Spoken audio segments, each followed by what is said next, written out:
Like the lawnmowers of nature, though. Whereas the tree trimmers, just a little bit further up along here, is our giraffes, tallest animals on the planet. See, this ledge right here, to our left, that's 10 feet high. Just to give you some perspective. They're pretty big. Very long neck. You think they'd have a lot of bone in it, but they have the same amount that we do, 7 total neck vertebrae. Although, of course, much longer and larger in size. Now, there's the baby, though. Born May 6th. Her name's Colette. And she's just tall enough to reach the grass here on this ledge. Finally made it to that point. The reason why their feathers are mostly white is because these birds in the wild, they live in salt marshes. When you have white feathers, you're going to blend in much better. Long legs too. The more friends you have around you, less likely you're going to be the one eaten by the predator. And social security. I know. The baby is out here somewhere, so I do want to take my time to see if we can spot him. His name's Edward.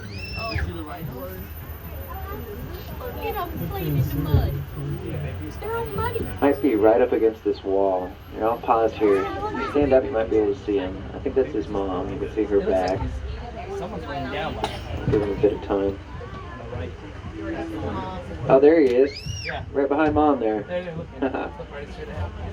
Oh, he's going to pop up too. Yay! Edward.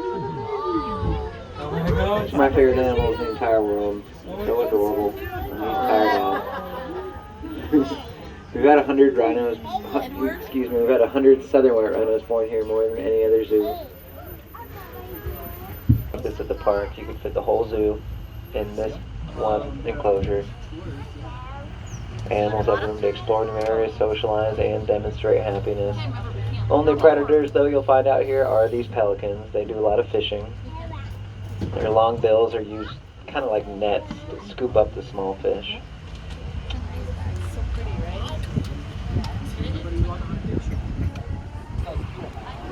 No, not Pluto. He's a monkey hat. Oh, monkey hat.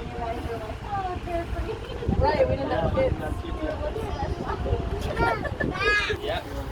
And you guys were like,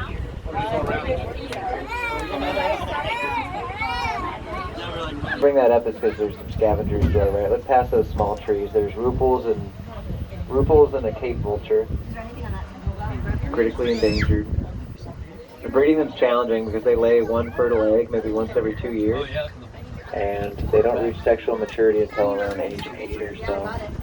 But the technique that we've discovered, it's called double clutching. So basically the mom will lay an egg, we'll take that egg, and she'll notice it's missing and quickly lay another one. Allowed us to speed up the process a bit, boost those numbers. About 30 rupals vultures have hatched here. So they're important. They prevent disease, bacteria, the acid in their stomach. It's more acidic than in the battery of this car. Well, every animal plays a role. Have to keep that healthy balance to our left. Lawnmowers again. Hemsbach, gray fur, V-shaped horns. That big pile of rocks, but sable antelope as well. More so brown coat of fur, curback horns. Brown fur helps them. The keeper has the binoculars out. Typically what that means, baby watch. Pregnant mom somewhere out there. You typically don't see an antelope by themselves unless they're really ill or about to give birth. Again, these are the Maasai giraffe, mostly found in East Africa, country of Kenya, mostly. The giraffe have been a big focus of our research as well because what's happening with them is very troubling. So if you'd like to help us out and participate in our project underway, we've set up motion-activated cameras in Kenya, and our scientists need help identifying the animals in these photographs. If you go to wildwatchkenya.org, you can help our scientists by identifying the animals in these pictures. I greatly appreciate your participation. Also an excellent way to be a hero for wildlife.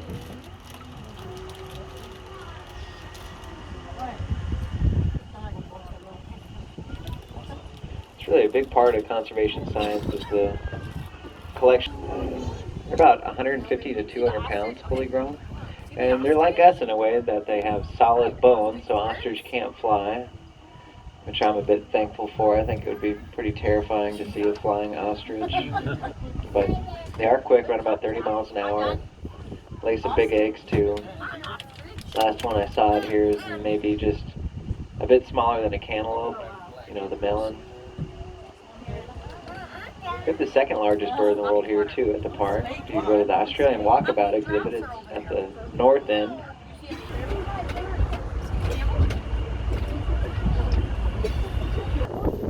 I like to take my time up here. This view is just absolutely amazing. It gets a bit windy, so hold on to your caps if you're wearing one. You don't need it blown down into the water at all. It certainly wouldn't be optimal.